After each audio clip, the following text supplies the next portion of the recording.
Guten Tag, everyone. I took German in high school. Instead of multiple games today, I'm just going to do one game in depth.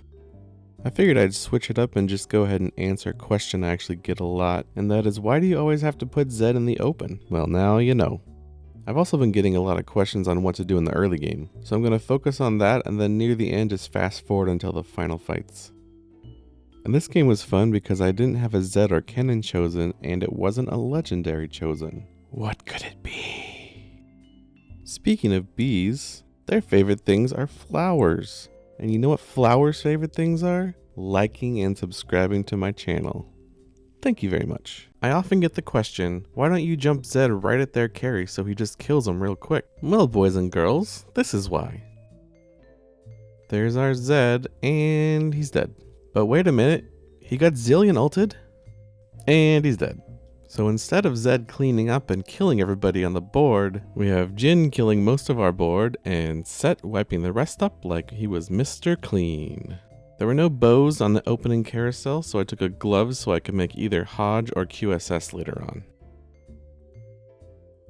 As I mentioned at the start, I'm going to focus a lot on the early game because I've got a lot of questions about that. Typically what I try to do is just play whatever's given to me. I don't try to force Zed into the comp super early. I found that typically Sharpshooter and either Brawler or Vanguard ends up being a pretty solid opening, so I'm going to go ahead and take these two Vaynes and this Garen.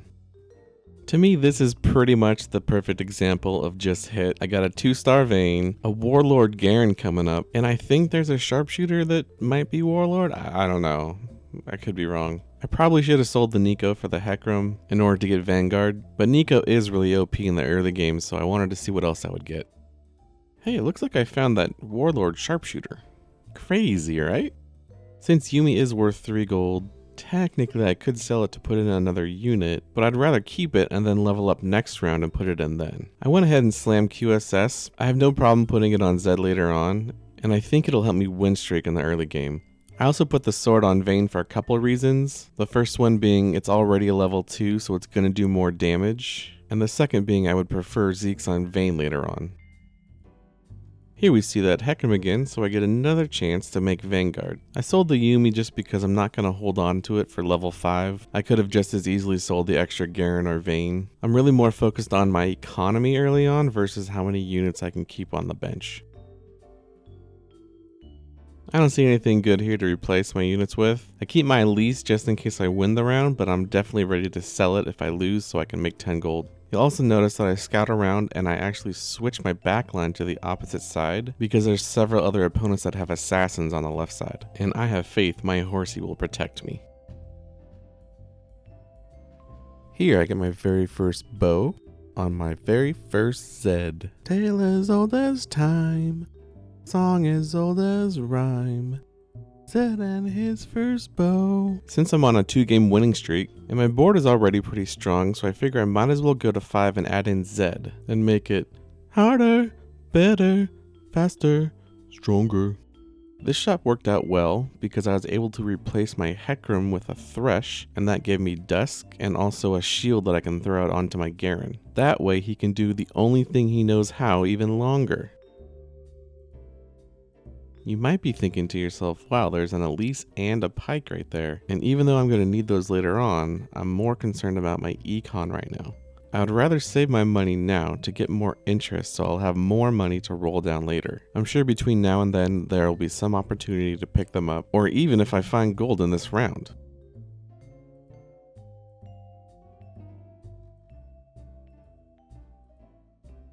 Normally I level up to 6 on 3-2, but since I'm on a 4-game win streak, I want to keep that going, so I throw in Yuumi to give me a better chance on keeping my win streak. Again, economy is more important than units, so I sell them off to make 30.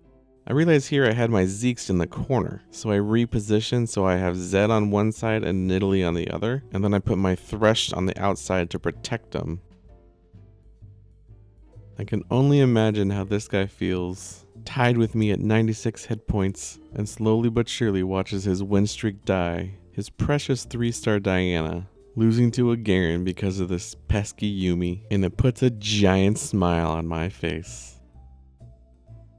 I'm gonna answer 3 questions you have right now. Yes, that is a desk spat on Chosen Zed. No, he does not pivot.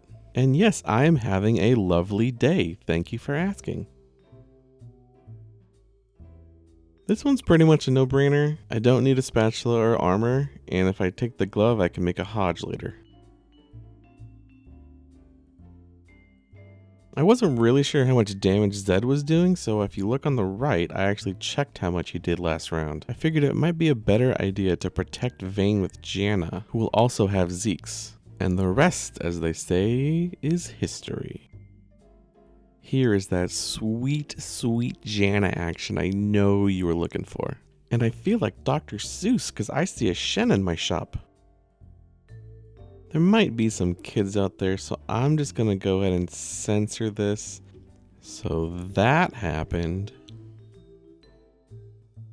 Time to roll down, so I get some units. And then I also come across this cultist pike, which is actually pretty good. Now my initial idea is get a 3-star because that would be amazing. The pike stun at 3 stars is actually 4 seconds. So imagine Zed just free hitting half the team. Here I am chilling with my magnificent 7. I have a few items on the bench that I'm saving to make a potential Zeke's or Hodge or Hurricane or Locket.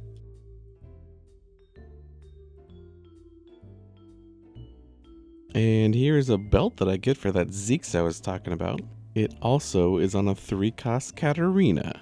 Booyakasha. You're not missing anything here. I'm just rolling for units and saving gold.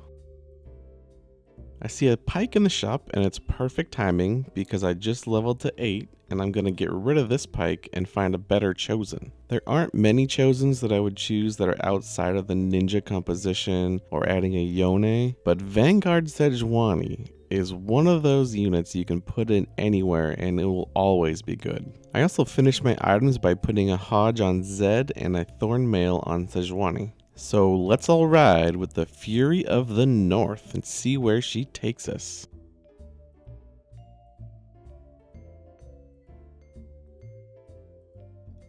I always put in Azir over Elise, especially at level 8, because that 3-star Galio isn't really going to do much anymore.